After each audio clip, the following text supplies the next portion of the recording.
नमस्कार मुझे डॉक्टर इप्सी तिलाई दास मु जड़े हूँ सर्जिकल ऑन्कोलॉजिस्ट जहाँ को आम ओडिया आमर साधा भाषा कहू कैंसर सर्जन सो आज मु आपन को वर्ल्ड नो टोबैको डे रे स्वागत जनाऊँगी यही दिन महत्वटा कौन एक्चुअली यही दिनटा को आम सारा विश्व में पालन करूँ ये लोक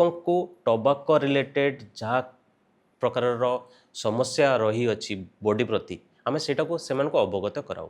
टोबैको विभिन्न आकार रे थाए आमे ताको गुटका तंबाकू आकार रे खाऊ किंबा आमे ताको सिगरेट आकार रे स्मोक करूँ सो यह द्वारा आमर शरीर रे बहुत प्रकार बैड इफेक्ट पड़े ता द्वारा आमर शरीर रे आमर रक्तचाप बढ़ी जाए जोटा को आमे कहू ब्लड प्रेशर हाइपरटेंशन आ ता द्वारा आमर हार्ट उपरे भी प्रभाव पड़े जहाँ द्वारा आमर हार्ट अटैक मध्य हुए हार्ट रे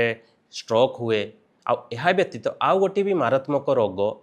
जोटा कि कैंसर कह जाए ता टोबैको खाइबा द्वारा स्मोक करने द्वारा हुए या द्वारा मोस्ट कॉमनली आमर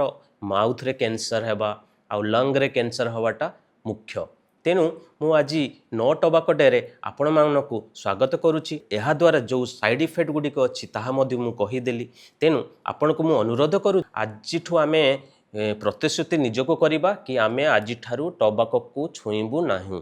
टोबैको को वर्जित करूँ जीवन सारा सुस्थ सबल रही कैंसर टू सब बहुत दूर रे आमे आसतु आज दिन में आमे गोटे स्लोगन गाइबू if you think smoking is cool then definitely you are a fool it's not a lie if you continue smoking then definitely you will die so let's quit the smoking thank you